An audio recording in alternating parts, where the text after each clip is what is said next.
Bueno, jóvenes, muy buenas tardes a todos.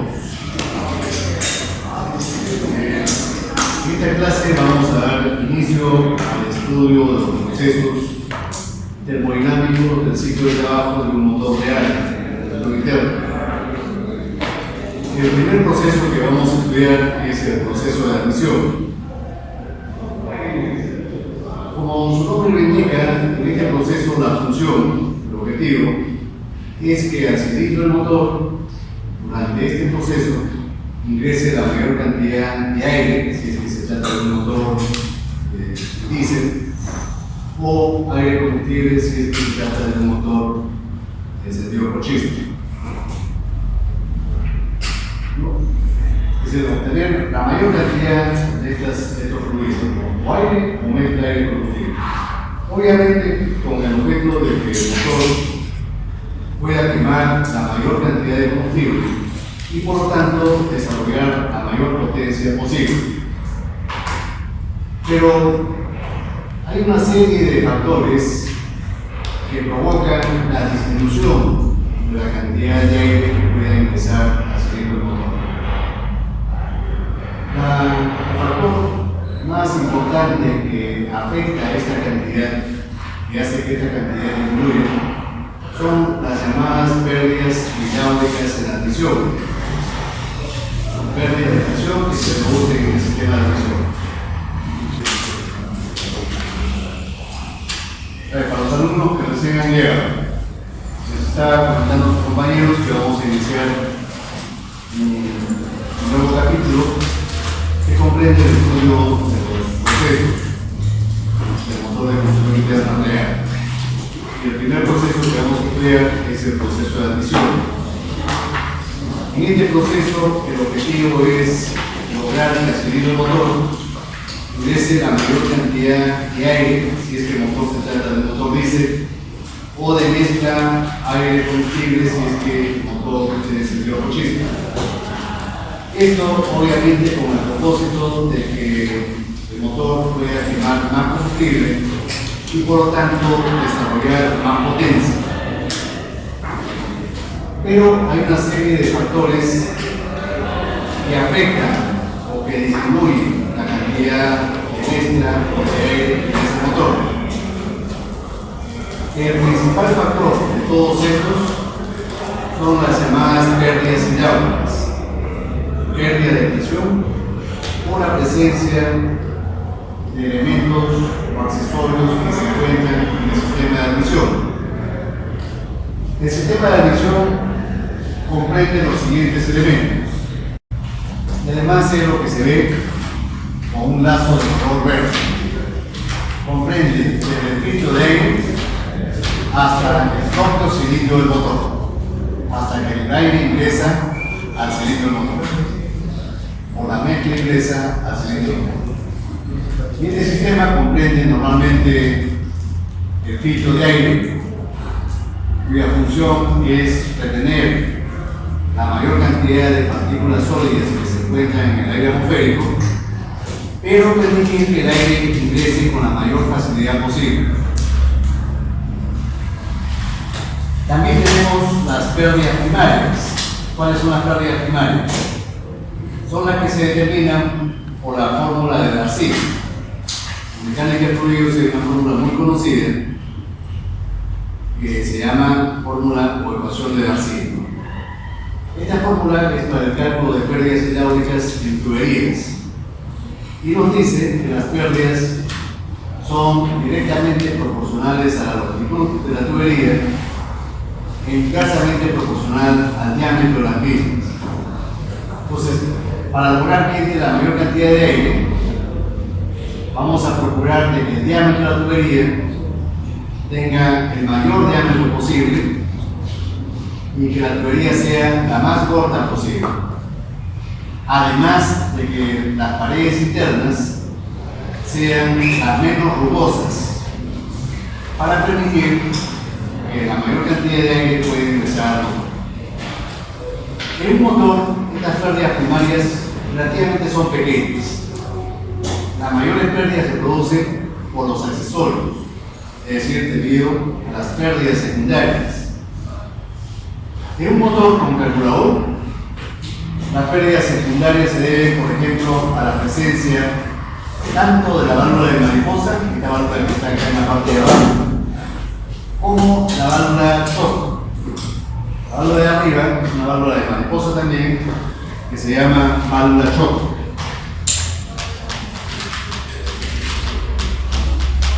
Quiero que lo busquen en internet, válvula choque.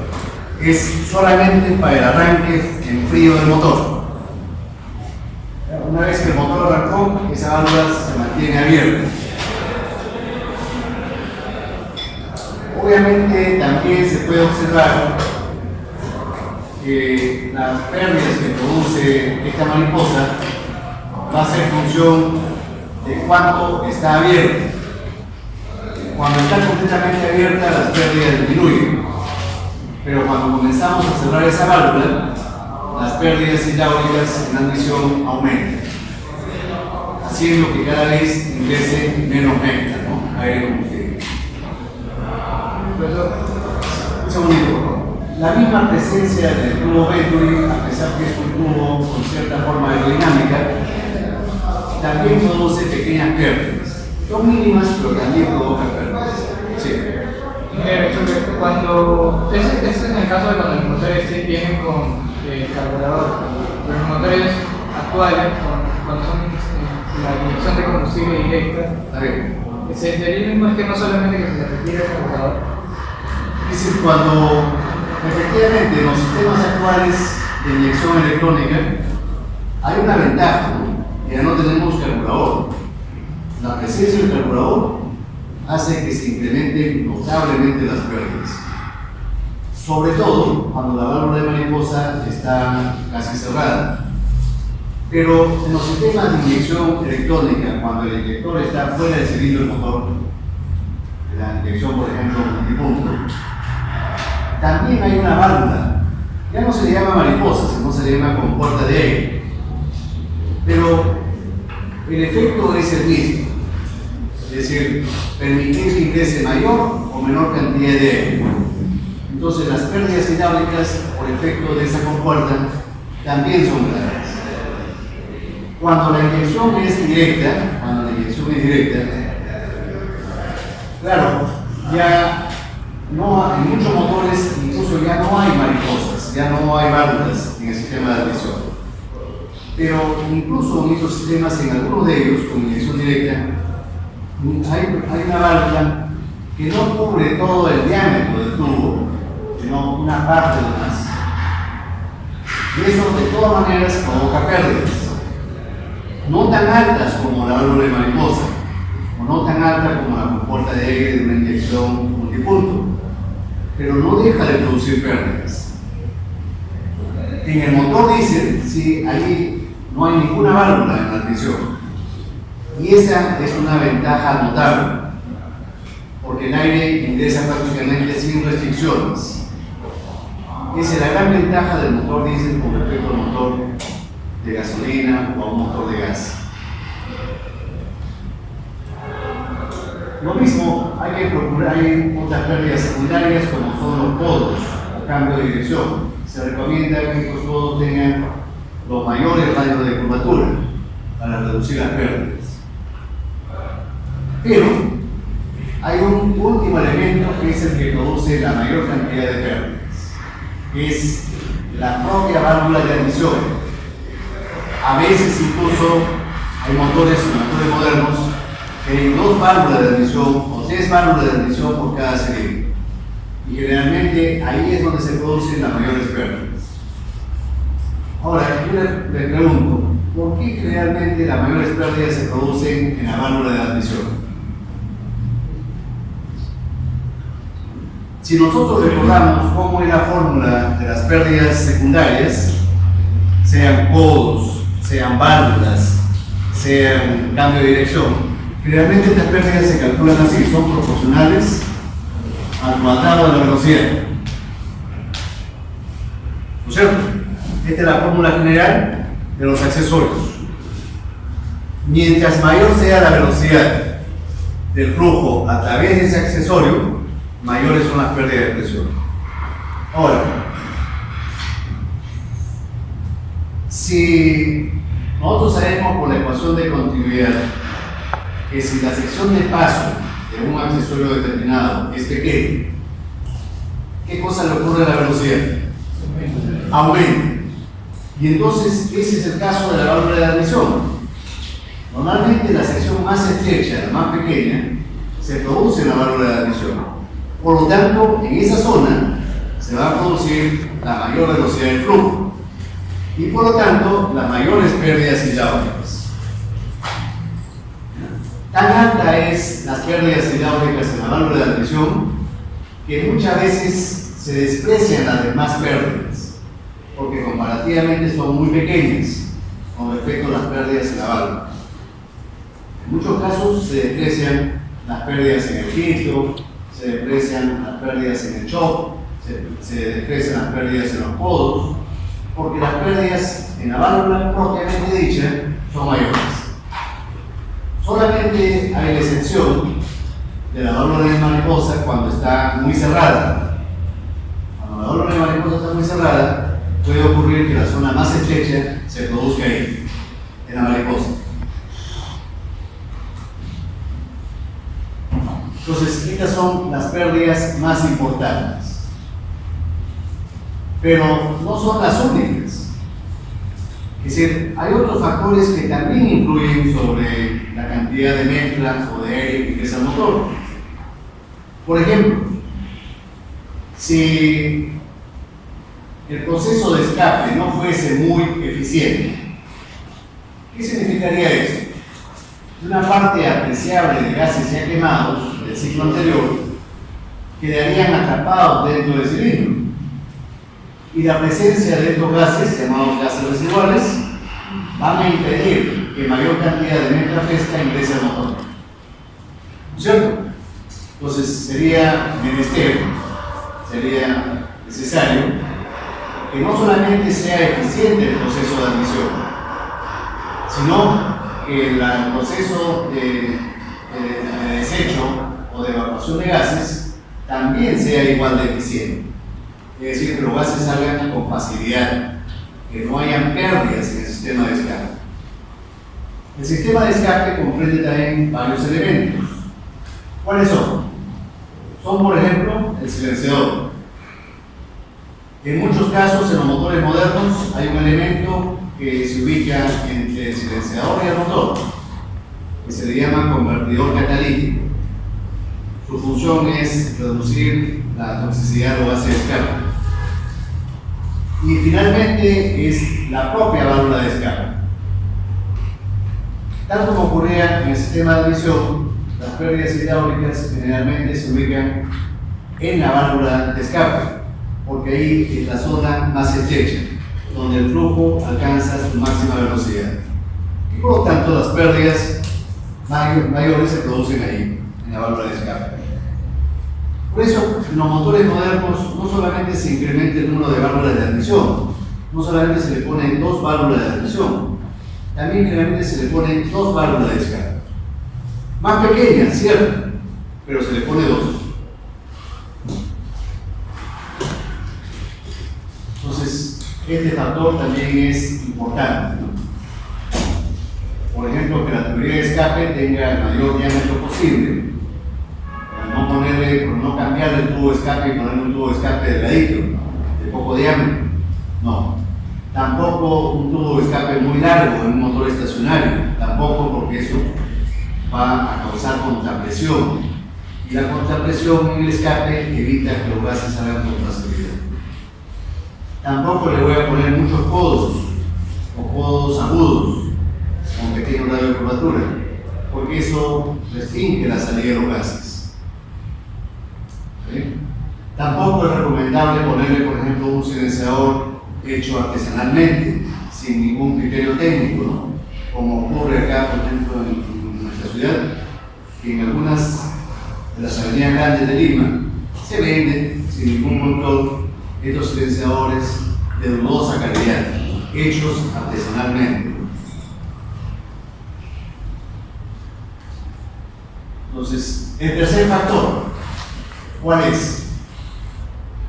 Así como queremos de que el aire ingrese con las menores pérdidas de presión, también es deseable que el aire no se caliente cuando ingrese por el tubo de admisión, por el sistema de admisión. ¿Por qué no queremos que se caliente? Porque eso va a provocar efectivamente el descenso de la densidad. Y si la densidad disminuye, el flujo máximo de aire también disminuye consecuentemente.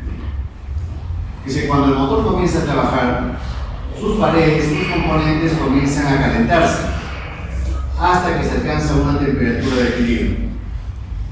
Obviamente que mientras más cerca estemos del motor, las paredes se van a estar más calientes. Pero en conjunto, es decir, en general, todos los elementos del sistema de admisión, ya cuando el motor alcanzó su temperatura de trabajo, van a estar más calientes que el medio exterior. Cuando el aire ingrese, ese aire se va a calentar, ¿no? Inevitablemente. En muchos motores, ese es el motivo por el cual el colector de admisión se pone en el lado contrario, lo más lejos posible del colector de escape. Obviamente, para que los gases de escape no calienten al aire fresco que está ingresando. Si es inevitable que estos dos colectores estén en una misma zona, se le ponen deflectores para que se refleje el calor, para que no se caliente el aire. Solamente en casos muy especiales se calienta al combustible que ingresa al tubo de admisión. ¿En qué casos?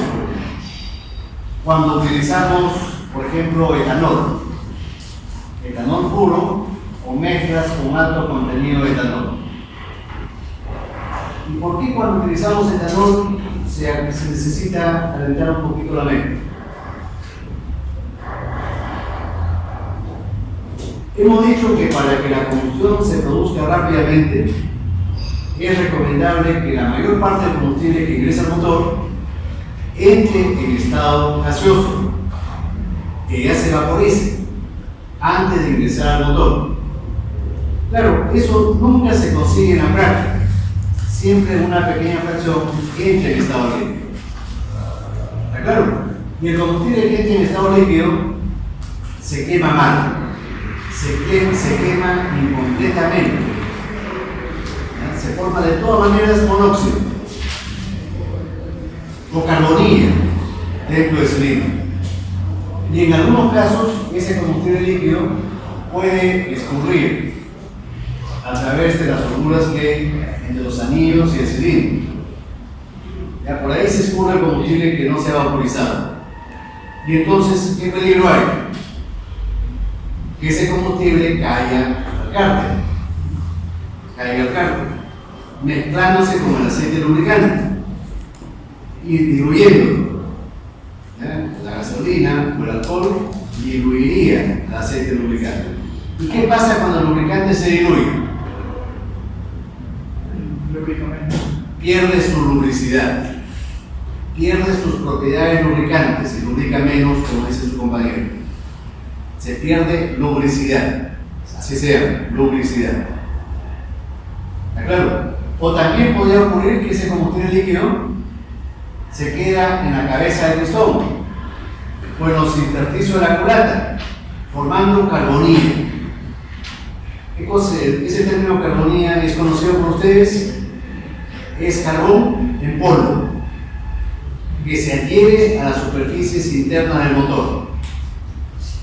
Esa carbonilla va formando una capa, pero esa capa tiene las características de ser una capa aislante térmicamente.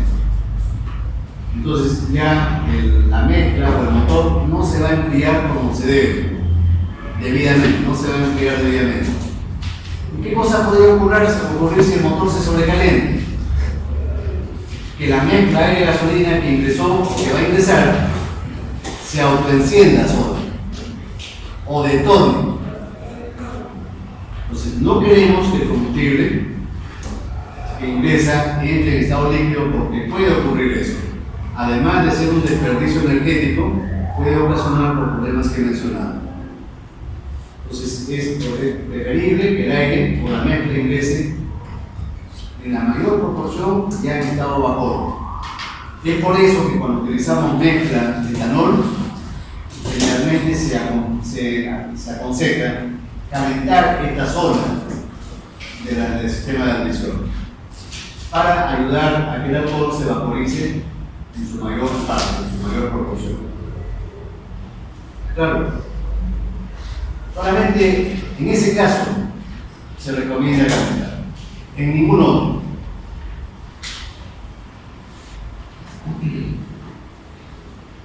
Ahora, hay un cuarto factor,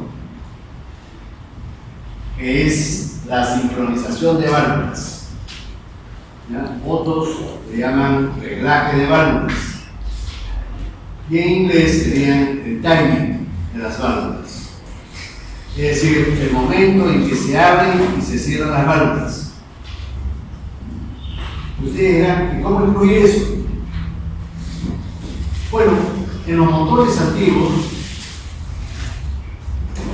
de no reciente generación, como los que ustedes han desarmado en su primer laboratorio, habrán visto que una vez que ustedes arman al motor, incluyendo el eje de levas y las válvulas, ustedes como último paso ponen una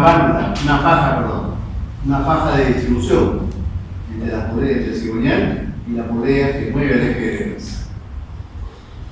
Pero esa faja es una faja dentada. Cuando ustedes instalan la faja, el ángulo de apertura y cierre de válvulas ya se mantiene inalterable. Ya no depende de la velocidad del motor, ya no va a cambiar. Ya no cambia. Los motores antiguos tenían ese defecto. Y una vez que uno instala la faja de distribución, los ángulos de apertura y cierre quedan inalterables.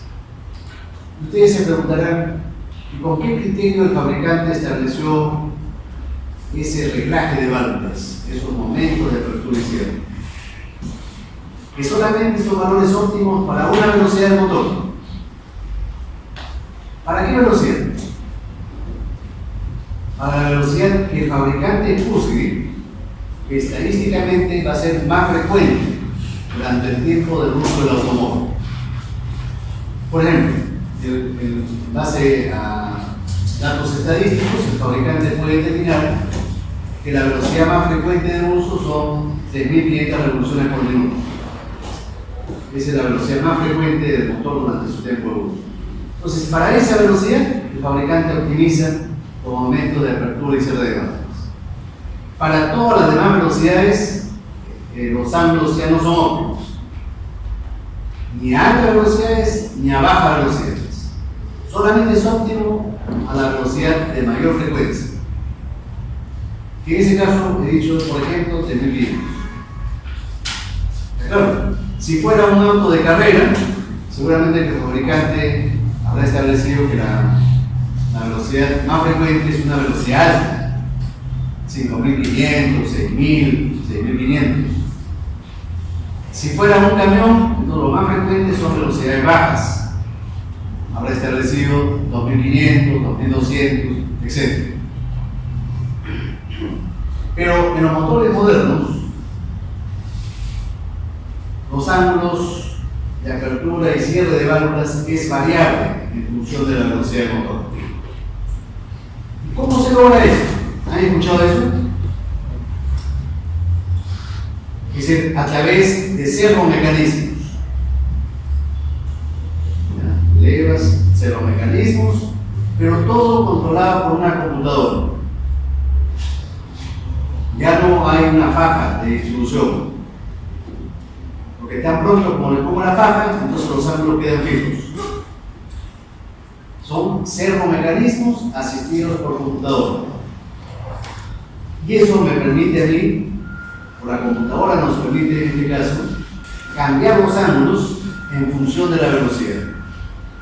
Entonces ya no solamente los ángulos son óptimos para una velocidad, sino para todas. Algunos fabricantes, por ejemplo, lo que regulan es la apertura de las válvulas. Cambian la apertura de las válvulas según la velocidad.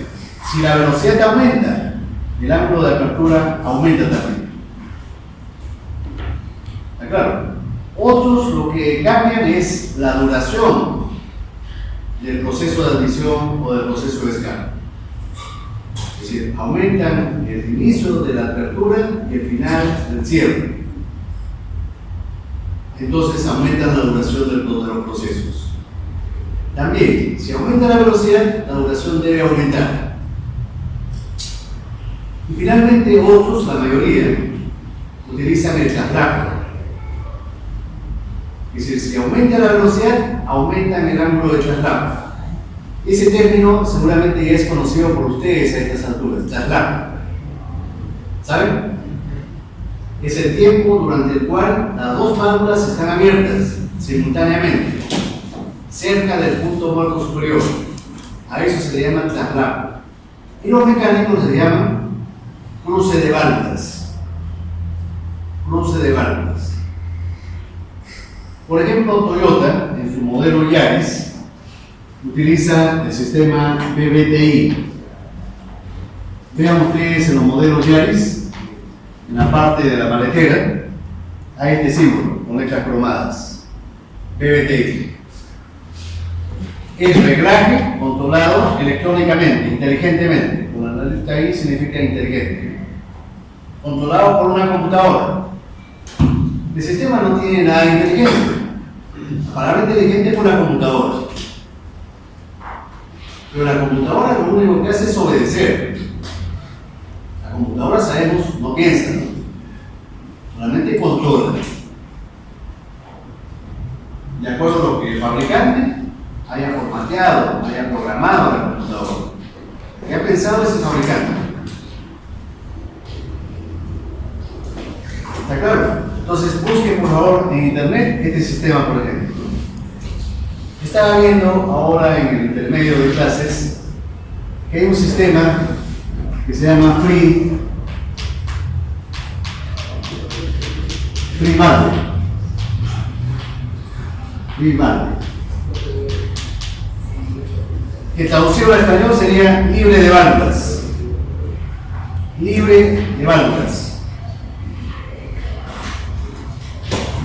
Pero, ¿qué cosa es este motor? No es que no tenga válvulas. Sí tiene válvulas. Lo que no tiene son levas. No hay eje de levas. Las válvulas son controladas por servomecanismos. ¿Qué cosa es un servomecanismo? Es un dispositivo neumático, o hidráulico, o eléctrico, y antiguamente mecánicos. Neumáticos, hidráulicos o eléctricos. En todos los casos controlados por una computadora. Estos servomecanismos son controlados por una computadora. Entonces también quiero que vean en internet este video.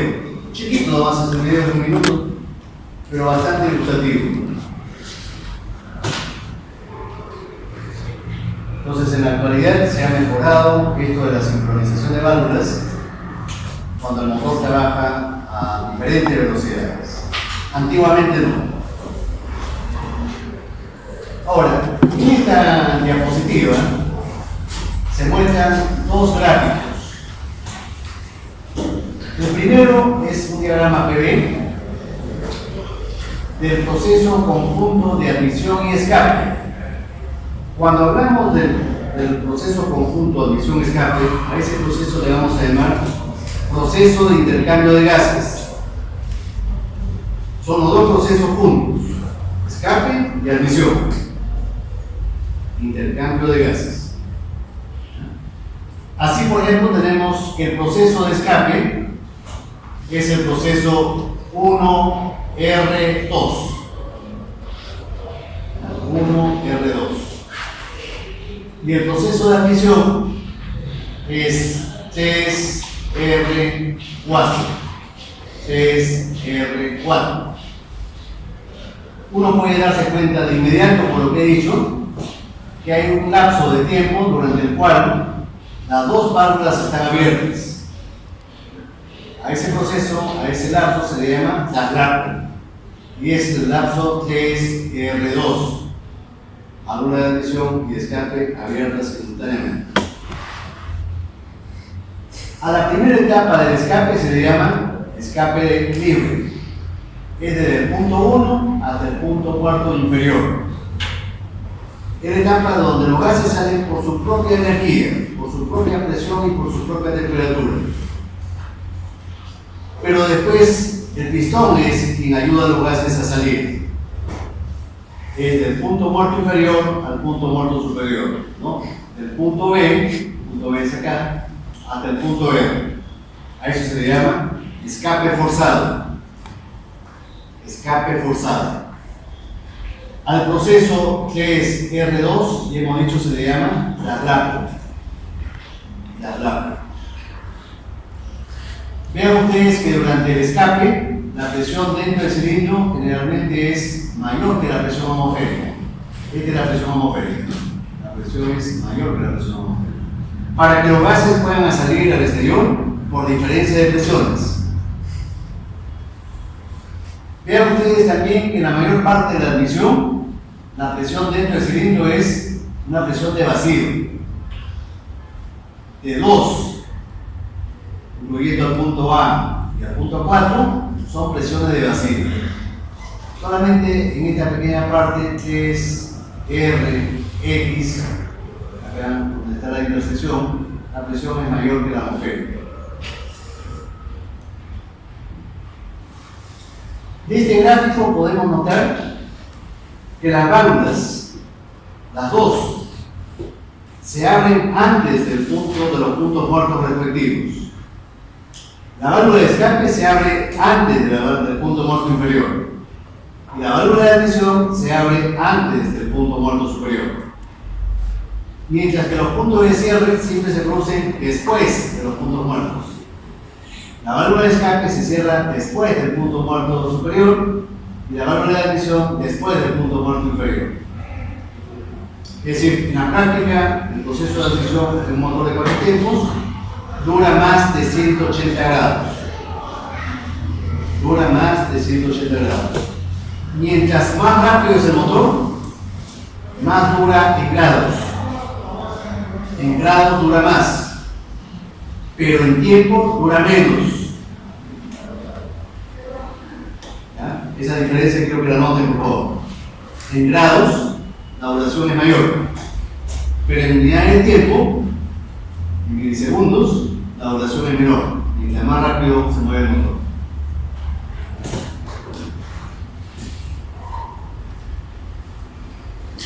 Al proceso A, este es el punto A. Y el punto muerto inferior es el punto A.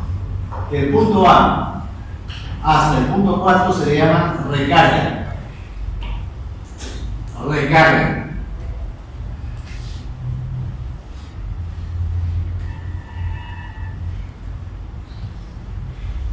Ahora, en la parte derecha de esta diapositiva se muestra el diagrama presión como ordenada y como abscisa el ángulo phi. Phi, es el diagrama phi. ¿Y qué cosa es phi? Es el ángulo de giro que hace este brazo del cigüeñal, ¿no es cierto? Tal como se muestra en el esquema. Es el ángulo que se desplaza, que cambia a medida que el brazo del cigüeñal va girando. Cuando el pistón está en el punto muerto superior, el ángulo phi vale 0. Y cuando el pistón está en el punto muerto inferior, el ángulo phi vale 180, o múltiplo de 180. Múltiplo de 180. Considerando que el movimiento del pistón, o del cigüeñal, perdón, es constante, el movimiento circular es constante, o más o menos constante, entonces podemos considerar que el ángulo phi es proporcional al tiempo. El ángulo phi es proporcional al tiempo, considerando que el movimiento del cigüeñal es uniforme. En este diagrama phi, ¿qué cosa observamos? Primero, cómo cambia la presión, ¿no? Desde el punto 1, que es donde se abre la válvula de escape, pasando por el punto 3, que es el momento donde se cierra la válvula de admisión, el punto 2, que es el momento donde se cierra la válvula de escape, y el punto 4, que es el momento donde se cierra la válvula de admisión. Esos son los puntos típicos. Y los valores de la ordenada son los mismos que en el gráfico anterior. Los valores de las ordenadas son los mismos que en el gráfico anterior. Además, se muestran dos gráficos adicionales que tienen forma de campana, cuyas unidades son los milímetros. ¿Qué creen ustedes que sea? HE y HA.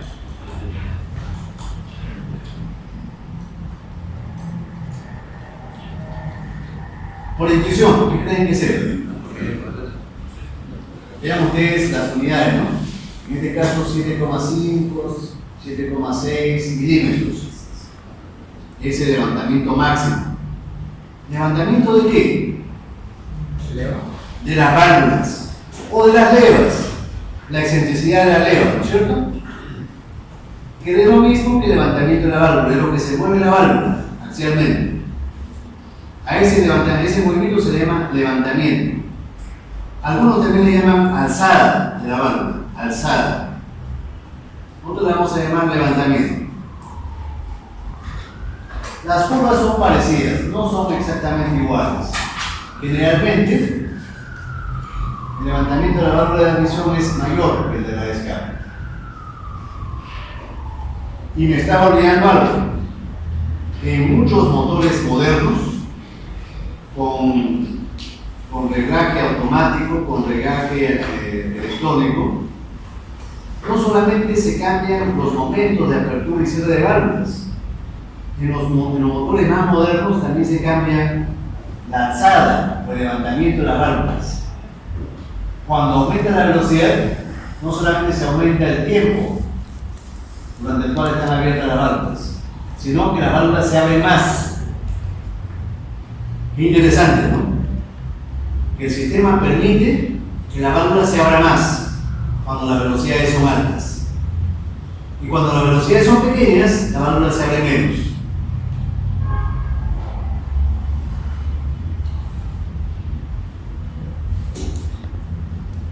En este diagrama se muestra con claridad el ángulo de charrapa. Este delta de aquí es el ángulo de charrapa.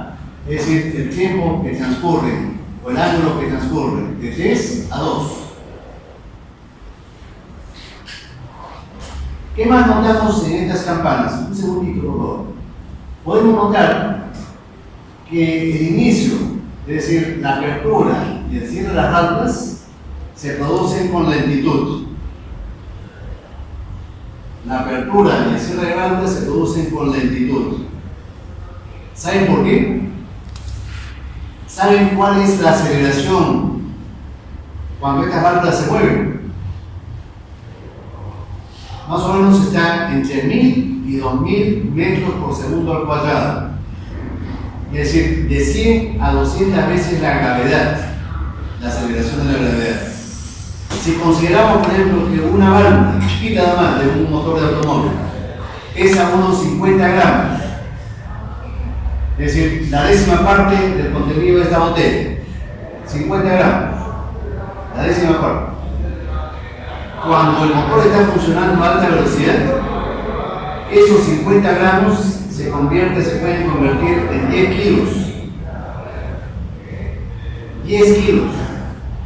¿Cuál es el efecto de esos 10 kilos sobre el mecanismo que lo mueve a la válvula? Presión, esfuerzos de contacto, desgaste. Por eso que los inicios, cuando se levanta la válvula y los cierres de la válvula, tienen que ser más lentos. Ese es uno de los motivos por el cual la duración de la admisión o del escape son más de 180 grados. Para darle tiempo a que las válvulas se puedan abrir con lentitud y a que se puedan cerrar con lentitud. Si no, el tiempo nos queda cada vez más corto. Mientras más rápido es el motor, mayores son los ángulos de apertura y cierre de válvulas. Ahora sí, usted me quería comentar. No sé, no porque se lo comentado bien. Aquí se indican los factores que influyen sobre la admisión o la cantidad de mezcla o de aire que ingresa al motor.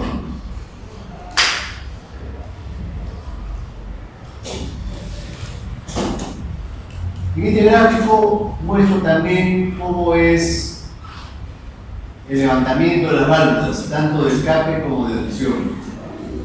Aquí se puede ver que el levantamiento de la válvula de admisión es un poquito mayor que la de escape.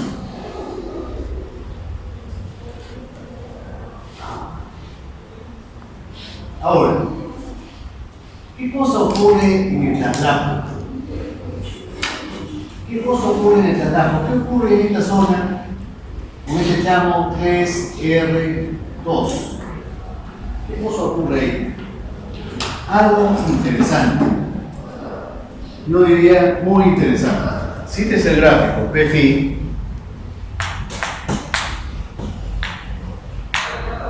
Supongamos que esta es la presión atmosférica, P sub 0.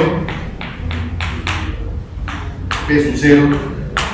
Supongamos que este es el punto muerto superior. 180 grados antes, ¿qué cosa está? Punto muerto inferior. Y 180 grados después,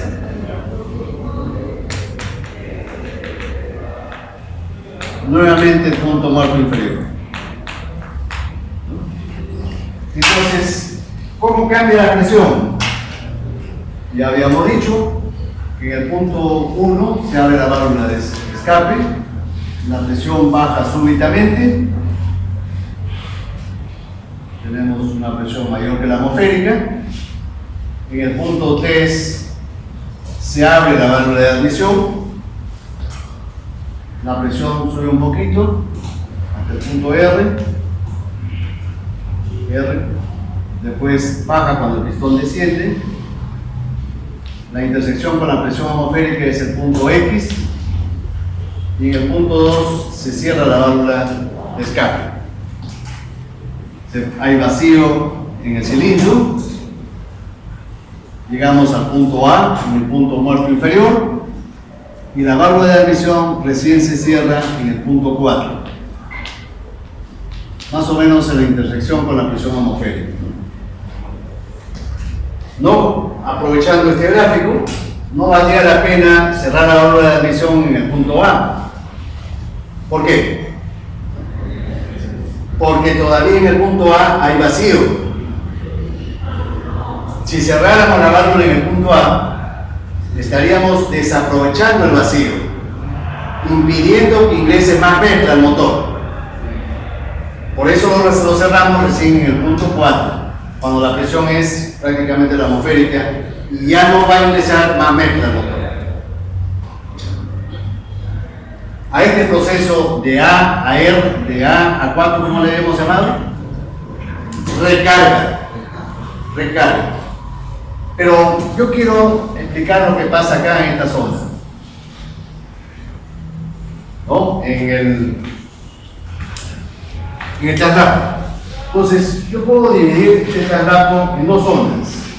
Primeramente, el tramo 3RX. Si yo dibujo un cilindro del motor,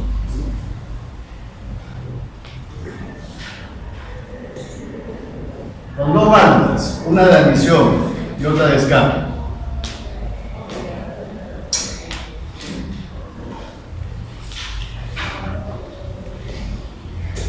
el pistón cerca del punto muerto superior porque estamos en el traslapo. Esta es la válvula de admisión, por ejemplo, y esta es la válvula de escape. Admisión y escape. Y entonces, en el tramo 3RX, ¿cómo es la presión dentro del cilindro con respecto a la presión atmosférica? Ahí del gráfico. Esta es la presión atmosférica. Mayor. Entonces la presión en el cilindro, en promedio es mayor.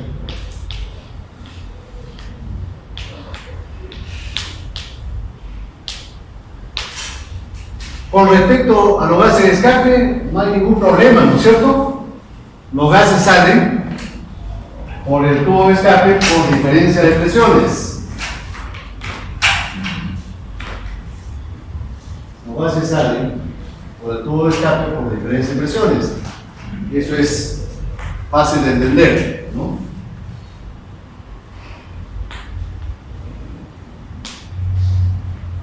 Entonces, por diferencia de presiones, los gases de escape salen.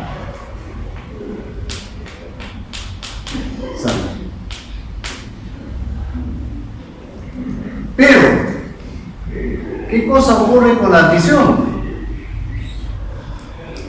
Vean ustedes, la válvula de admisión también está abierta. Y la presión acá al inicio del tubo es la presión atmosférica. Acá. Y acá la presión es mayor que la atmosférica. Entonces, ¿qué puede ocurrir? Y de hecho, ¿qué cosa va a ocurrir? Que una pequeña cantidad de gases trate de escapar también por el tubo, por el sistema de admisión. Pero esos gases no están fríos. Los gases de escape están calientes. ¿A qué temperatura pueden estar acá en estas zonas? 700 grados, ¿no es cierto? Y si fuera el motor Eche, más todavía. Dijimos 1000 grados. Pero acá en el tubo de admisión de los motores modernos, ¿qué cosa hay? Sensores. Hay gasolina. Pequeñas gotas que han quedado ahí, ¿no? No todo ingresa al motor.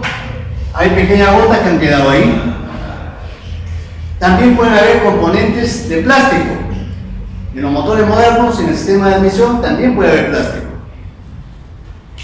Y al final está el filtro con papel. El material filtrante es papel. Y esta retrollama, le podemos llamar así, retrollama, caliente, ¿qué puede provocar? Que se incendie, que todo eso se queme. Y todo mi sistema de sensores al agua. ¿Cierto? Sensores caros. Ya, el automóvil no va a funcionar. Entonces, ¿cómo evito yo esta retrollama? Afortunadamente tenemos dos aspectos, dos circunstancias. Si nosotros vemos el diagrama de arriba, P', en el proceso de traslapo, ¿cómo está el levantamiento de la válvula de admisión? La campana que está a la derecha, en la zona de traslapo. ¿Cómo es el levantamiento? ¿Es grande o pequeño? Pequeño, ¿no es cierto? Porque decimos que recién se está abriendo la válvula de admisión. No es que hace rato está abierta. Recién se está abriendo.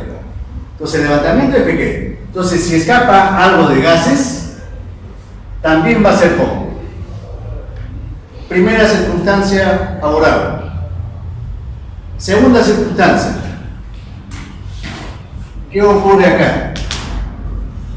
Los gases de escape, ¿dónde adquieren alta velocidad? ¿En qué parte del sistema de escape? En la válvula, ¿no es cierto? Aquí. Las líneas de corriente se comprimen. Sinónimo de alta velocidad. ¿No es cierto? Y entonces, ¿qué cosa significa eso por Bernoulli? ¿Qué significa por Bernoulli? Baja presión. Esta zona es una zona de baja presión. Aquí. Baja presión. ¿Y podemos aprovechar esa baja presión? De alguna forma, ¿podemos aprovechar esa baja presión? Sí, para que estos gases no salgan, primero para evitar que estos gases salgan por acá por la admisión, sino todos traten de salir por acá por la válvula de escape, y también para aspirar un poquito de aire. Para aspirar un poquito de aire. Porque hay vacío ahí. Localmente hay vacío. Cerca de la válvula, localmente hay vacío. La presión en promedio es mayor que la atmosférica, pero localmente hay vacío ahí. A ese efecto se le llama efecto sifón. Efecto sifón. O efecto eyector. Eyector. Este efecto de acá de succionar los gases. Acá lo vamos a mostrar. Este es un eyector. Es un dispositivo eyector. ¿Han visto ahora en el caso de las inundaciones que ha habido en la costa central, en la costa norte? Hacían propaganda de un elemento llamado hidrojet. Era como un succionador, con un elemento que succionaba agua de desagüe, lodos. Le llamaban hidrojet, que realmente es un eyector. El eyector es un dispositivo que sirve para evacuar gases, generalmente gases tóxicos. Por ejemplo, en una cisterna, a veces es necesario evacuar los vapores de gasolina o de petróleo que quedan en la cisterna. En un sistema de desagüe, lo mismo. Hay que evacuar eso antes de inspeccionar lo que está dentro de la cisterna. Hay que evacuar todos los gases. Entonces yo puedo utilizar el eyector. ¿Qué cosa hago? Aquí yo echo vapor a presión. Hago que circule vapor a presión. Pero en esto hay una garganta, aquí en la parte media, una garganta. ¿Y qué va a ocurrir?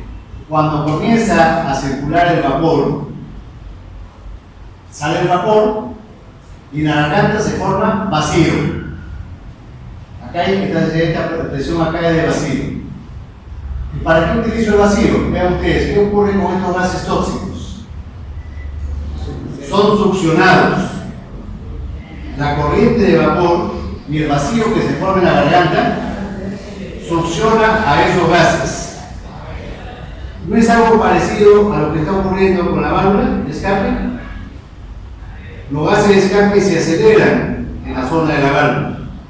Se crean zonas de vacío y ese vacío succiona a un poco del aire que estaba en el tubo de admisión. A ese efecto se le llama efecto sifón. Un ejemplo más común, más cotidiano, son los wateres. ¿No? Dice, cuando nosotros bajamos la palanca del water, el agua que está en el tanquecito del water, no baja directo a la taza. ¿A dónde baja? A la tubería del desagüe. Y en esa tubería del desagüe, en el water, hay un estrechamiento, una zona estrecha. En ese estrechamiento se forma vacío. Y ese vacío sirve para succionar todos los sedimentos. Por supuesto, ese ejemplo no es nada elegante, pero sí es muy ilustrativo y nunca nos vamos a olvidar. La marca de esos wateres son hidrojet. ¿No es cierto? ¿Han visto? Hidrojet se llama. Se aprovecha este efecto sifón. Mientras más rápido funciona el motor, gira el cigüeñal del motor, el efecto sifón es mayor. El efecto sifón es mayor. A baja velocidad es inevitable que una pequeña cantidad de gases salga a través de la válvula de admisión. A baja velocidad es inevitable. El efecto sifón prácticamente desaparece a baja velocidad. Pero por fortuna, ¿qué ocurre? La válvula de admisión recién se está abriendo. ¿Está claro? Por fortuna, la válvula de admisión recién se está abriendo. Entonces, si escapa parte de los gases por ahí, va a ser una cantidad ínfima. ¿Se ha entendido, por favor? Ahora, ¿qué pasa en el otro tramo? El tramo X2. X2. ¿Qué pasa en el tramo X2?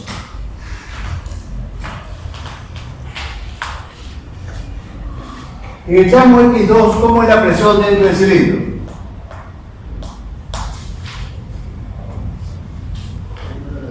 Hay una gráfica. Menor que la presión atmosférica. Eso significa que por diferencia de presiones, entre el cilindro y la admisión, acá la presión ya sería mayor que la presión dentro del cilindro, el aire va a entrar por un aspecto natural, por diferencia de presiones. Pero ¿qué cosa le va a pasar al escape? Porque la válvula de escape todavía sigue un poquito abierta. ¿Qué va a pasar? Que una pequeña parte de los gases que ya estaban por salir al medio exterior van a tratar de regresar por el mismo tubo. ¿Hacia dónde? Hacia el cilindro. ¿No es cierto? ¿Qué cosa es lo que limita la cantidad de retorno de estos gases? Primero, que la válvula de escape ya está por finalizar el cerrado, el cierre. Está casi cerrada ya la válvula de escape. Si regresa y entra al cilindro va a ser muy poco, porque la válvula de escape ya está casi cerrada. Y segundo, los gases de escape cuando salen por el tubo adquieren inercia. Por la velocidad con que salen, adquieren inercia. Entonces, por más vacío que hay acá, esa inercia nos obliga a salir. Por más vacío que hay acá, esa inercia nos obliga a salir. ¿Está claro? Ese efecto también es mayor cuando el motor trabaja a alta velocidad. A baja velocidad, de todas maneras, es inevitable que regrese un poquito.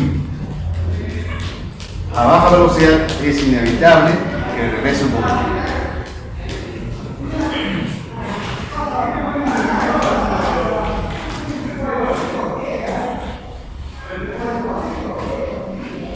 Claro, esos son los motivos por los cuales en los motores rápidos los ángulos de apertura se amplíen, sean grandes, y los ángulos de cierre de las válvulas también sean grandes, por los efectos que he mencionado, los efectos inerciales y el efecto sifón, por ejemplo. Los efectos inerciales y el efecto sifón. En la recarga también ocurre lo mismo. A alta velocidad, el vacío que hay en el tubo de admisión es alto.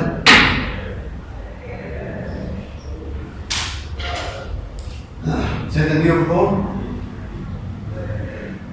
Ahora, hay un caso especial en los motores sobrealimentados. En los motores sobrealimentados hay un proceso que se llama barrido. ¿En qué consiste este barrido? Que durante el chalapo de válvulas, como el aire que está ingresando al motor ingresa a presión mayor que la atmosférica, este aire fresco ayuda a desalojar a los gases de escape. A ese efecto se le llama barrido. El aire fresco a presión ayuda a desalojar los gases de escape. ¿De acuerdo? En los motores de aspiración natural el barrido es insignificante, salvo que el motor trabaje a muy alta velocidad, y el ángulo de traslado sea grande. Ahí también hay un cierto efecto de barrido, pequeño pero hay. Pero normalmente cuando nos referimos a barrido nos estamos refiriendo a motores sobrealimentados.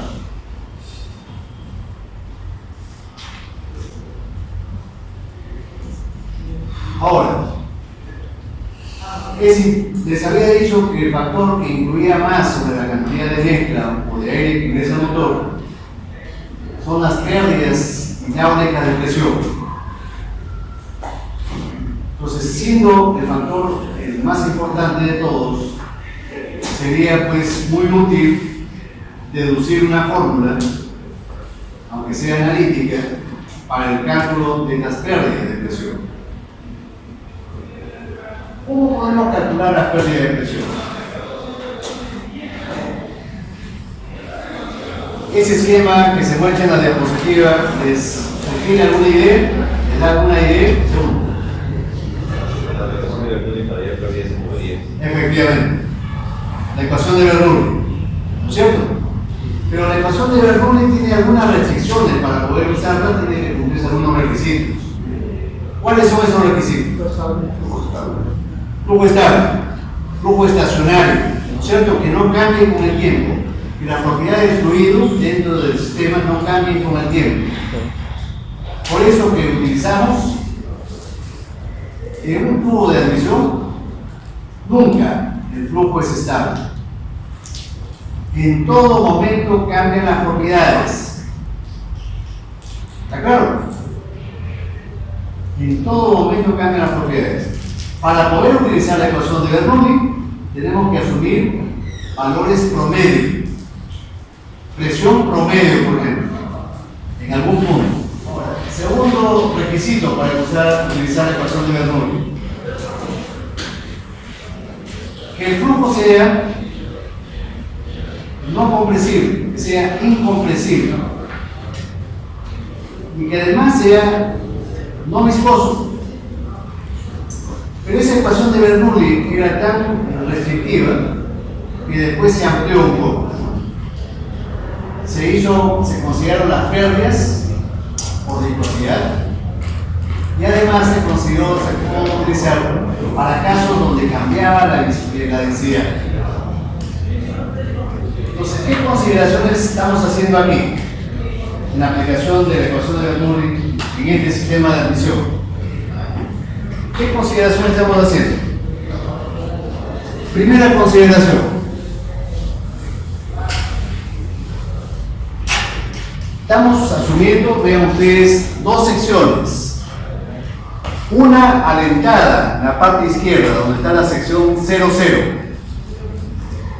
¿Qué sección es esa? Lejos del filtro, donde apenas se siente la succión del aire. Apenas se siente la succión del aire, la sección 00. Y la otra sección es la sección dentro del cilindro, cerca del pistón, y le llamo sección AA. ¿Está claro? Entonces, vean ustedes. Primera consideración: la velocidad en la sección 00. ¿Cómo la puedo considerar?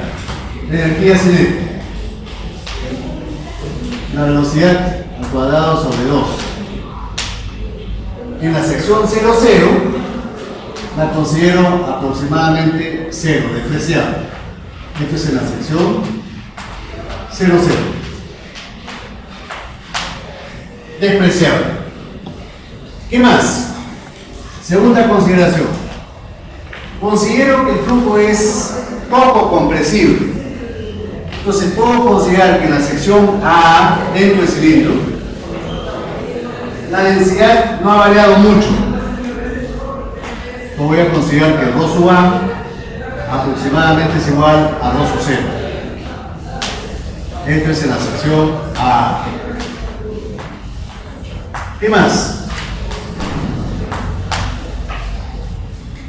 Voy a utilizar, desprecio los cambios de energía potencial gravitacional, ¿no? GZ0 lo cancelo con GZA. ¿Qué más he hecho? utilizo un coeficiente, el coeficiente de amortiguamiento, beta. Coeficiente de amortiguamiento, beta. ¿Cómo lo defino beta? La velocidad del fluido en A, en la sección A, con respecto a la velocidad en la sección de la válvula de admisión.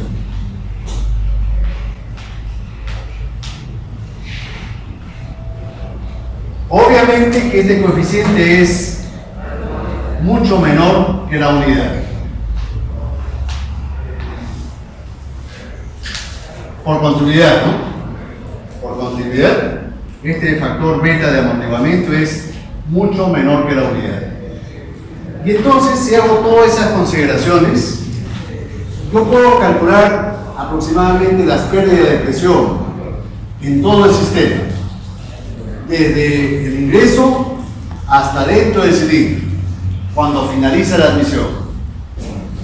Eso va a ser igual a P sub 0 menos P sub A. P sub 0 menos P sub A. A eso le voy a llamar delta de P. Y esto va a ser igual a ρ sub 0, la densidad del aire ambiental, con el coeficiente de amortiguamiento al cuadrado, más el coeficiente de pérdidas hidráulicas, por la velocidad promedio del aire en la válvula de admisión al cuadrado, sobre 2. Pero hay una pregunta. En esa fórmula amarilla, solamente estoy considerando la velocidad del flujo a través de la válvula de admisión, las pérdidas que se producen en la válvula de admisión. ¿Y qué pasó con las otras pérdidas? ¿Qué pasó con las otras pérdidas? Las pérdidas, por ejemplo, del filtro de aire. ¿Qué pasó con las pérdidas en la válvula de mariposa?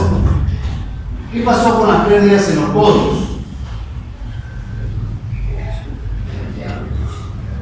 En la práctica lo que estoy haciendo es despreciar esas pérdidas comparativamente con las pérdidas que se producen en la válvula.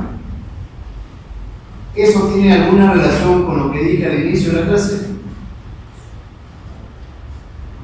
Que dije que en la zona de la válvula el flujo adquiría su máxima velocidad y que la sección de paso se estrechaba mucho en esa válvula.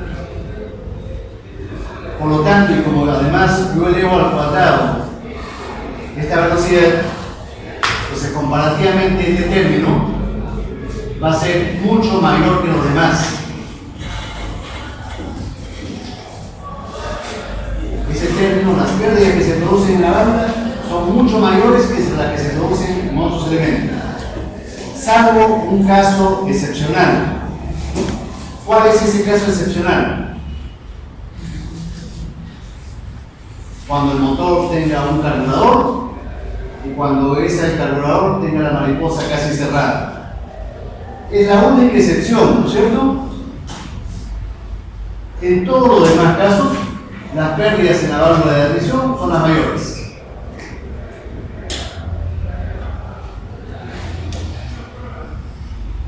¿Qué me conviene? ¿Que estas pérdidas sean grandes o pequeñas? Para garantizar que ingrese más mezcla al motor.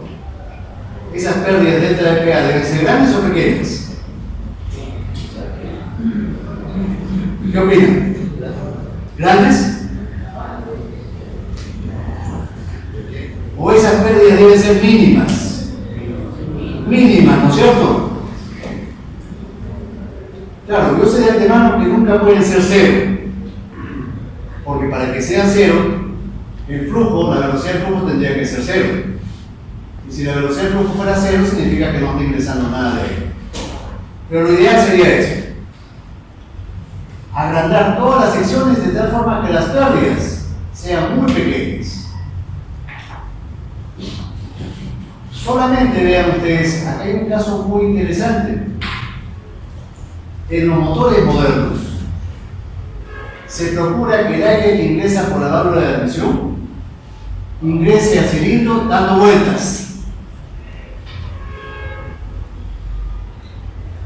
Y para que dé vueltas, primeramente, ¿para qué? ¿Y cómo se logra eso? ¿Para qué queremos que dé vueltas? Cuando la mezcla ingresa dando vueltas, eso genera turbulencia. ¿No creen ustedes que podemos utilizar esa turbulencia para homogeneizar más la mezcla aire-vapor de gasolina? ¿No es cierto? Para homogeneizar la mezcla. Mientras más homogénea sea la mezcla, la combustión va a ser más rápida. Ya sabemos que las combustiones químicas deben ser rápidas para que sean eficientes. Ahora, ¿cómo logramos eso? Vean ustedes, esta es una válvula de admisión. Se ha instalado un deflector. Ese deflector obliga a toda la mezcla a ingresar por el lado derecho. Impide que la mezcla ingrese por el lado izquierdo. ¿Y para qué hacemos eso? Lo podemos ver en la figura de abajo. Si la mezcla ingresa por el lado derecho y la mezcla sigue la circunferencia del cilindro, va a dar vueltas. Va a ingresar dando vueltas. Pero este deflector me restringe la entrada del aire de la mezcla. Me aumenta la velocidad del flujo, porque hay menos aire. Y ya sabemos que la mayor velocidad significa más pérdidas. Entonces, sacrifico un poco de cantidad de mezcla para conseguir una mezcla más homogénea. Y tengo que buscar ahí un punto de equilibrio. Claro, tampoco puedo exagerar, ¿no? Porque si no, homogenizo la mezcla muy bien, pero ingresa muy poco al cilindro. ¿De qué me sirve eso? De nada, tengo que buscar un punto de equilibrio. Ahora, tengo que calcular esta fórmula, tal como está acá. Es interesante, ¿no? Es útil, pero es poco, es decir, no me permite analizar con mucha claridad. Por ejemplo, esa velocidad del flujo a través de la válvula, ¿de qué factores del motor depende? ¿Cómo calculo esa velocidad del flujo? Este término, ¿no? El último. ¿Cómo calculo esa velocidad? Tengo que calcularlo. Para poder calcular delta de PA, tengo que saber cuánto es la velocidad del flujo. ¿Y cómo calculo esa velocidad? Así intuitivamente. ¿Creen ustedes que la velocidad del flujo que pasa a través de la válvula dependerá de la velocidad del pistón?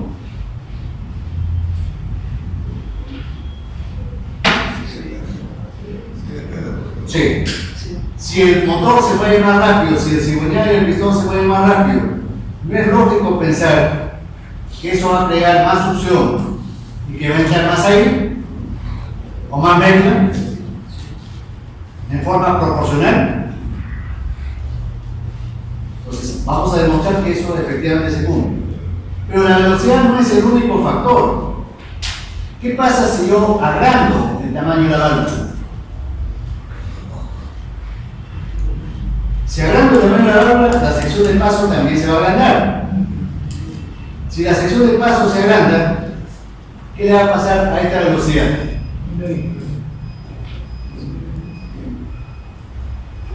¿Qué le va a pasar? Va a disminuir. Y si la velocidad disminuye, ¿qué le pasa a las pérdidas? También disminuye.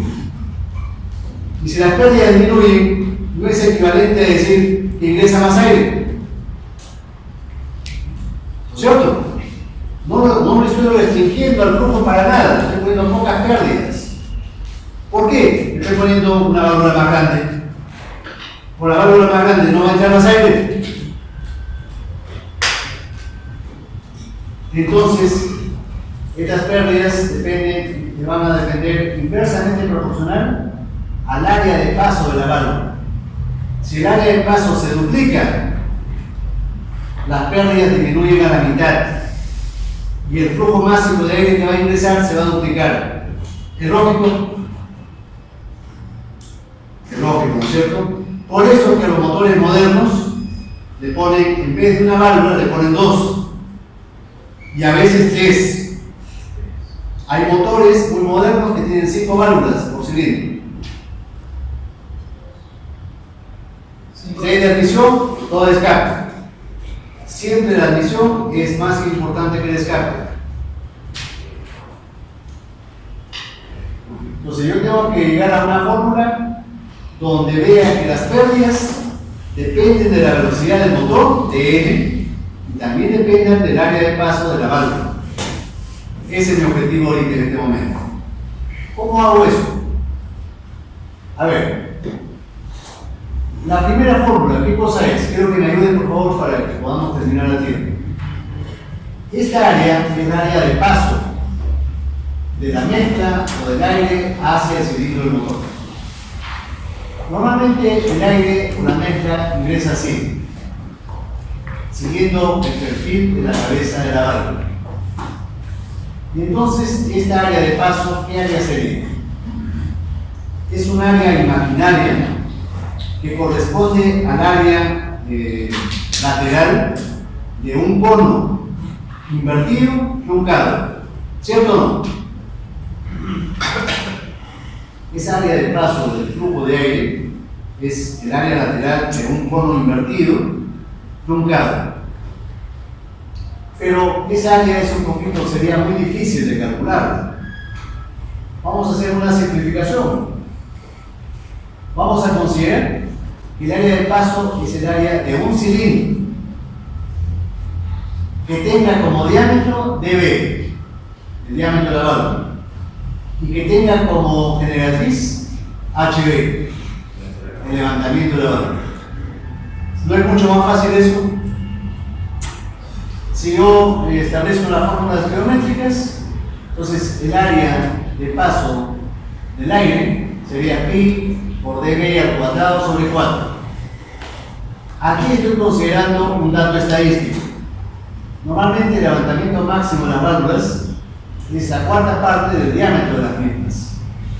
Eso es estadístico, ¿no? El levantamiento máximo aproximadamente es un cuarto del diámetro de las válvulas, estadísticamente. Entonces quiero que se acuerden, por favor. Ahora, esta fórmula que está en un marco celeste, ¿qué cosa es? Continuidad, ¿no es cierto? Considerando que las densidades no han cambiado. ¿En qué secciones se está aplicando la continuidad aquí? La primera es la sección de la válvula, AD, la sección de paso en la válvula. Y la segunda sección es aquí abajo, cerca del pistón. Por eso le pongo P, cerca del pistón. Noten ustedes que estoy considerando velocidades y área promedio. Velocidades y área promedio. Velocidad promedio del flujo y área promedio de la sección de paso. Pero lo que yo acabo de calcular no es el área promedio. ¿Qué área he calculado? ¿Qué he calculado? El área máxima. Pero acá lo que me está pidiendo la fórmula es el área promedio. ¿Creen ustedes que el área promedio es un área proporcionada por el fabricante? La sección de paso de la válvula de admisión, ¿creen ustedes que sea un dato proporcionado por el fabricante? Nunca. El fabricante no da ese dato. Lo que puede dar el fabricante es el diámetro de la válvula y su levantamiento. Nunca nos va a indicar cuánto es el área promedio de la válvula. ¿Está claro? Entonces, aquí surge un pequeño problema. Si yo quisiera despejar la velocidad promedio del flujo, que es lo que necesito para estas pérdidas, vean ustedes que esta velocidad promedio va a ser función de la velocidad del pistón, velocidad promedio del pistón y el área promedio de la válvula. No tengo esos datos.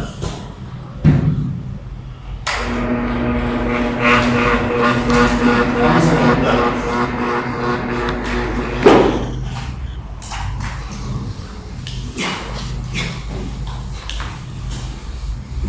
Necesito, para calcular la velocidad promedio del flujo a través de la válvula, es la velocidad promedio del pistón, el área promedio de la válvula de admisión y el área del pistón. Esto obviamente es evidente. Esto vale pi por diámetro al cuadrado sobre 4. Es el área del pistón. La velocidad promedio del pistón, ¿cuál es?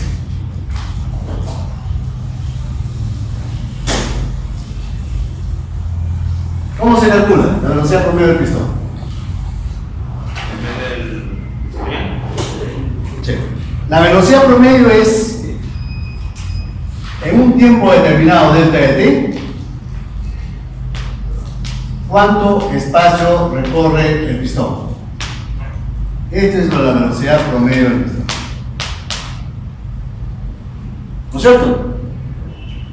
¿Cuánto es el espacio que recorre, por ejemplo, el pistón en un motor que gira a n revoluciones por minuto?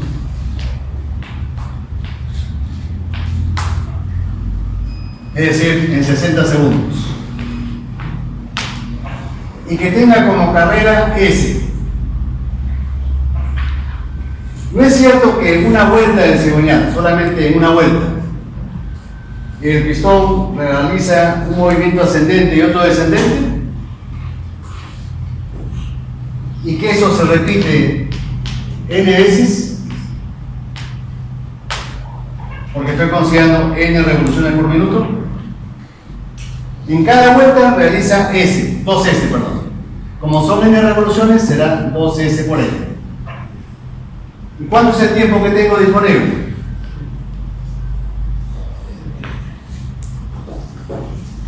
...60 segundos.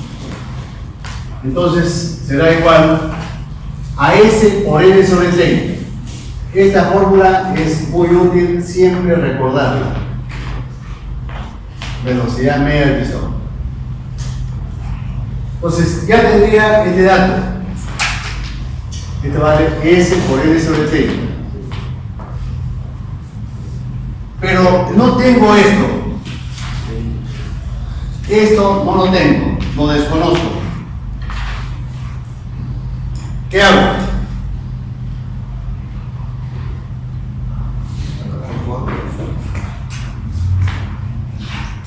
Planteo una aproximación.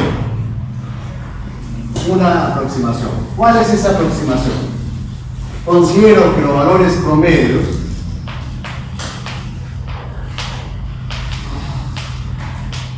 aproximadamente guardan la misma proporción que los valores máximos.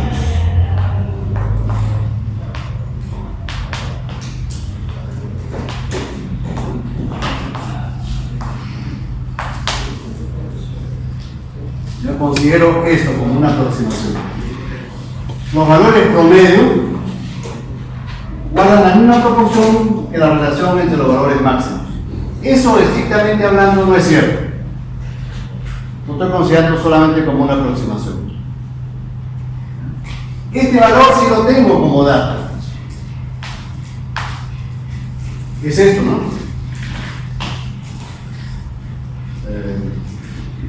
¿Cuánto valía? Pi por el diámetro de la válvula al cuadrado sobre 4.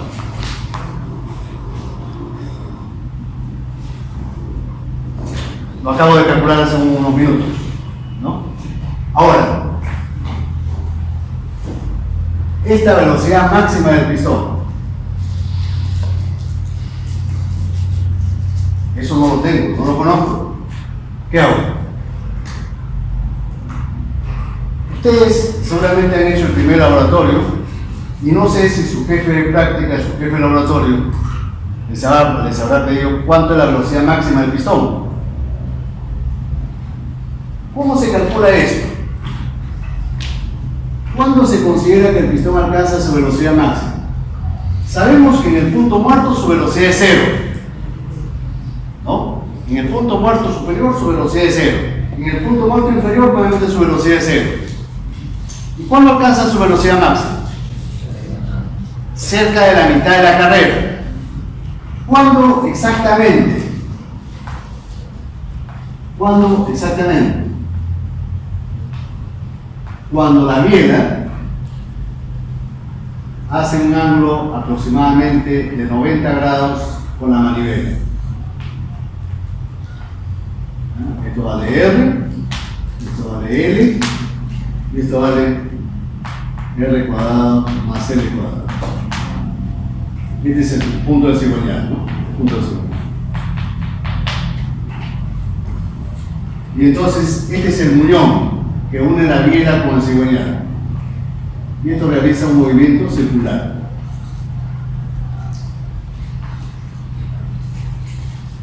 Más o menos en ese punto es donde el pistón adquiere su máxima velocidad.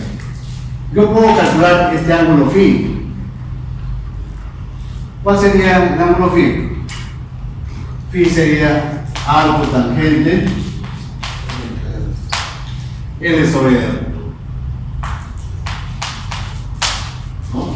Y este ángulo, el pistón alcanza su velocidad máxima, aproximadamente. ¿Y cómo lo calculo? Yo considero, por ejemplo, que aquí la velocidad de la biela es esta. La velocidad de la biela. Esta es la velocidad proporcional del pistón. Velocidad del pistón. Máximo. Y establezco una similitud de triángulos. El triángulo vectorial y el triángulo geométrico. Asumo que son semejantes, y realmente son semejantes. Y entonces, ¿qué podría decir?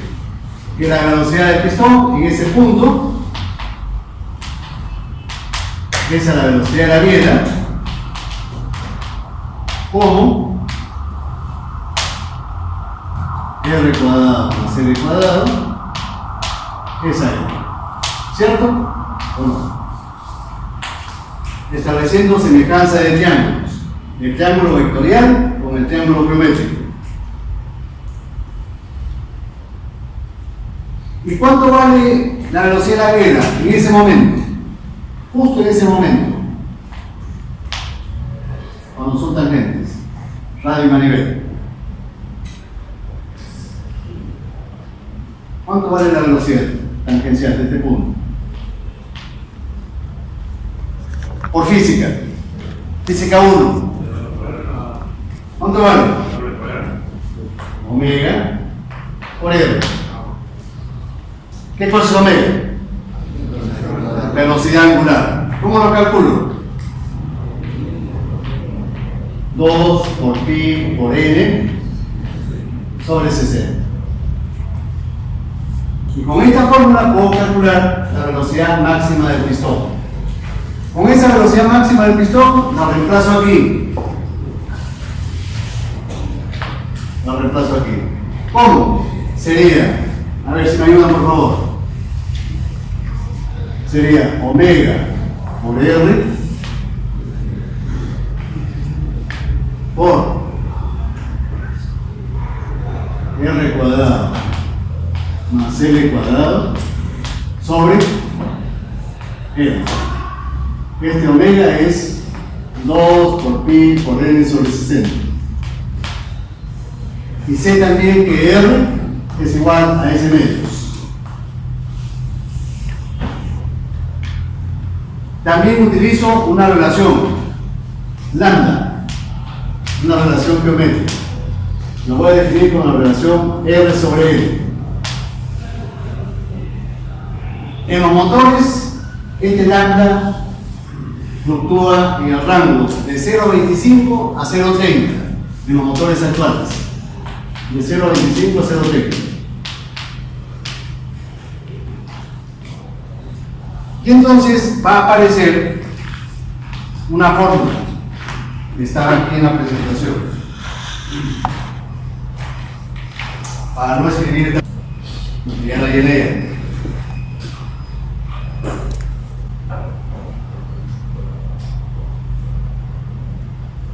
A ver, ustedes me dicen si estas fórmulas aparecen en la pizarra o no. Esta primera fórmula, ¿aparece en la pizarra? A la derecha. Sí. Sí. La segunda parte, me refiero a esto. Sí. Sí, ¿no? Porque omega por R lo estoy reemplazando por 2, por pi, por n sobre 60. Y a R sobre n lo estoy reemplazando por lambda. ¿Qué tal si yo reagrupo estos términos? Los reagrupo. Entonces va a quedar lo que he marcado con el círculo verde y con el círculo rojo. El círculo verde es precisamente la velocidad media del pistón, ¿o no? Lo que he encerrado en el círculo verde es la velocidad media del pistón.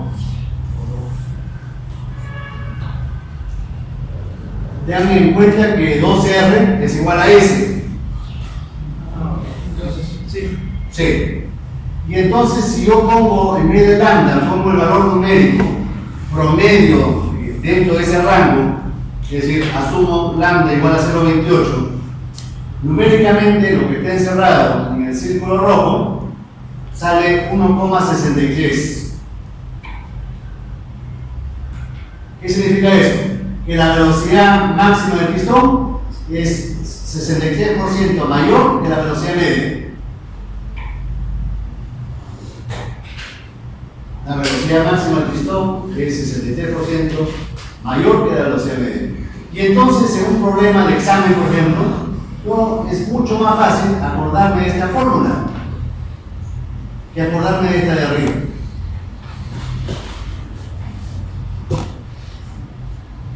¿Sí o no? Y entonces, yo reemplazo datos acá en la velocidad media del flujo a través de la válvula. ¿Esta fórmula de dónde sale? ¿No es esta? A ver, acuérdense por favor. Esta fórmula de acá. Todo esto de acá. ¿No es esto de acá? ¿O esto de acá? Eso es lo que he hecho. Y entonces, reagrupando términos, he reemplazado los valores constantes del motor por A1.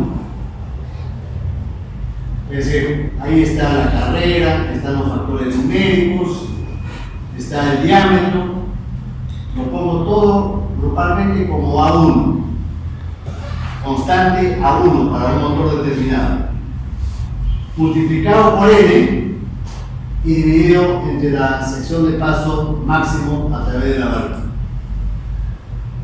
Si yo reemplazo este término de la velocidad media del flujo en la fórmula de Bernoulli, acá, ¿qué cosa obtengo finalmente? La fórmula que está acá abajo.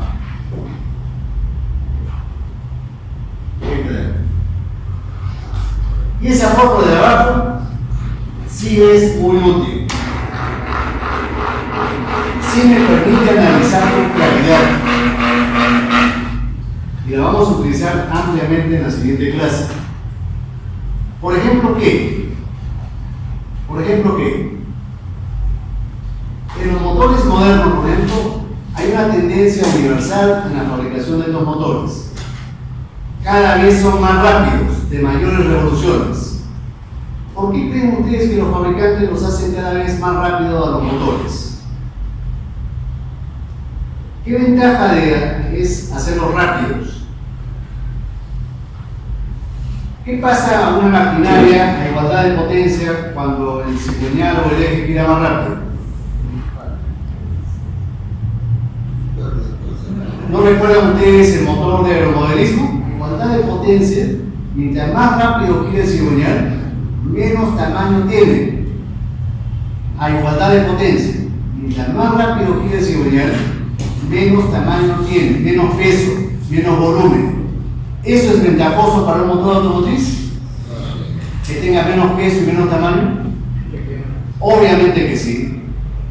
Por eso que hay esa tendencia en la fabricación de motores automotrices, hacerlos cada vez más rápido. Pero los fabricantes de inmediato tocan con un tropiezo.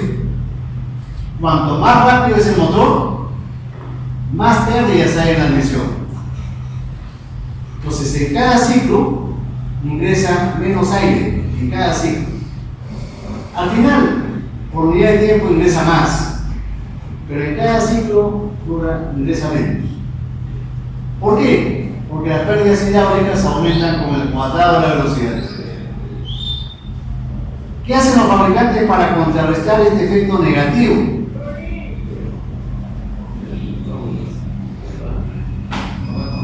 Aumentan el área de las válvulas.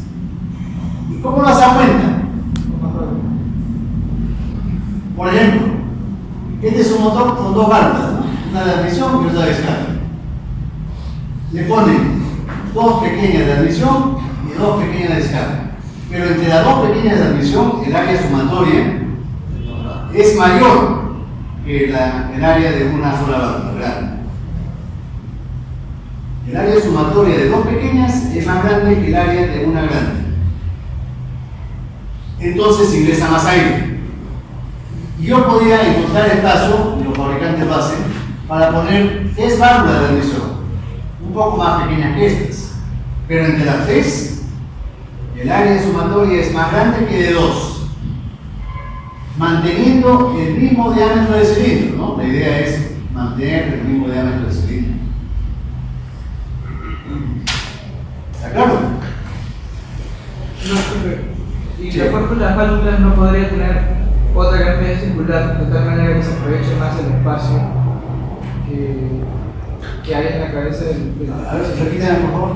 La forma de la válvula no podría ser otra que no fuese circular, cosa que aprovecha más el área que está en la. Diferente circular. Ajá. Pero el costo de fabricación sería muy grande. Muy grande. Esta simetría de la válvula haciéndola circular también disminuye las concentraciones de esfuerzos. Por ejemplo, acá un problema grande para seguir aumentando el diámetro de las válvulas es la bujía. Vean ustedes el espacio que hay para la bujía. Cuando la culata se cuartea, ese término es conocido, se cuartea, se arraja. Generalmente la rajadura se produce ahí, entre el borde del asiento de la válvula y la bujía. Imagínense ustedes si le pongo una válvula cuadrada. Por la arista de esa área cuadrada, ahí se va a producir la rajadura. ¿Por qué? Porque ahí se va a producir concentración de esfuerzos. Siempre las aristas producen concentración de esfuerzos. Y además, desde el punto de vista de la fabricación, el costo sería mayor. Y nosotros no queremos encarecer el producto. Queremos más bien que baje el costo, ¿no? El usuario quiere que cada año, el costo baje. Yo también quiero eso. Entonces, la clase siguiente vamos a ver sobre esto. Pero quiero que todo este aparato matemático lo revisen. Lo revisen. Que quede bien entendido. Y si hubiese alguna pregunta, que la formulen al inicio de la próxima clase. Sí. El VH es el volumen de desplazamiento del. ¿El SUH? Sí. SUH es la cilindrada unitaria. Es que yo transformando lo que aparece acá, una carrera, un diámetro, puedo agruparlos y me va a salir un VH. ¿Cuánto es el VH? Pi por diámetro al cuadrado sobre 4 por S. Ese es el SUH. Eso es todo, jóvenes. Les agradezco su atención.